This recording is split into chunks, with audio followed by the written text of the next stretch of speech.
Macron's election and what it might mean, of course, for the Franco-German relationship. It's crucial, this one, isn't it?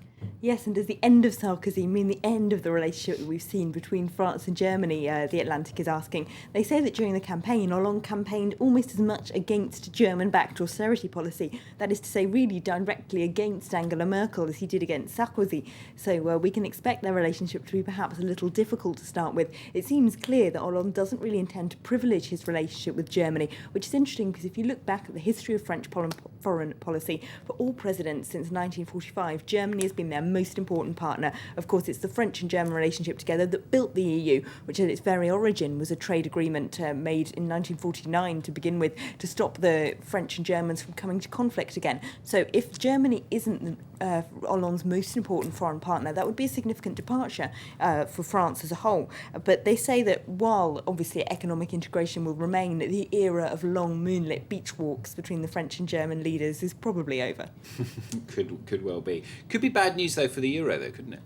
Well, austerity backlash sends euro back to the danger zone. That's the Guardian's front page headline. They've got a rather amusing picture of a perplexed-looking Angela Merkel there. Of course, that headline is as much or more about Greece as it is about France. But they say that voters across the euro now, with these two examples and Germany's regional elections as well, are rejecting austerity policy. They're rejecting the policies that supported it. In Greece, of course, their voters overwhelmingly chose parties, both on the left and the right, who completely reject the memorandum that the previous coalition government signed with the EU and IMF that allowed IMF inspectors to come and start checking up on Greek bank accounts.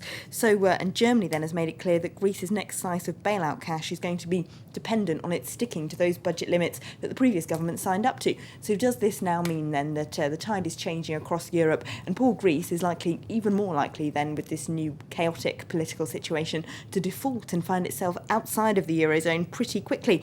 Well, The Guardian seems to think so, after the electorate has decisively rejected the measures that the EU wanted to impose there. The New York Times, though, says the Europeans are revolting, and it's about time too. They really mock the economist who said that Hollande was dangerous, and those of a similar view. They say, well, so what if Hollande wants to create a fairer society? Quelle horreur! It's by the economist Paul Krugman, and he says it's a confidence trick that slashing public spending is going to make private consumer spending rise. We've seen now there's just no gain from the Eurozone pain, and why don't we just let these countries pull out of the Euro, go back to their own currencies, reduce the value of them, and thus create more competitiveness? Look at Iceland, for example, which you might remember was the root of the financial crisis. They're now growing again because they've got their own currency and they've been able to control their own monetary policy. Dramatic change would be, wouldn't it? Political situation in Greece, then. I mean, it does seem incredibly chaotic, doesn't it? What are the papers saying there?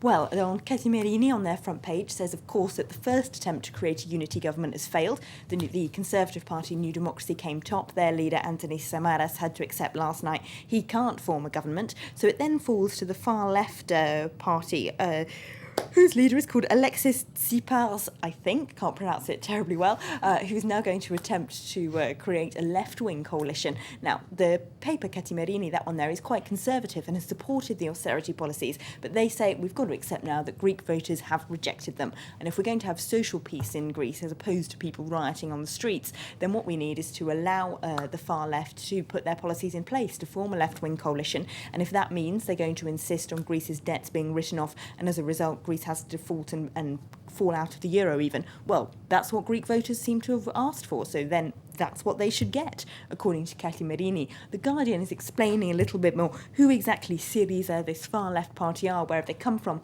They say they're a disparate coalition, which include former communists, Trotskyists, Greens, left nationalists, all kinds of people who've been sort of put into a disparate kind of coalition. They've channeled a powerful hunger for rebellion and release, they say, but it's unsure what they might actually do with power.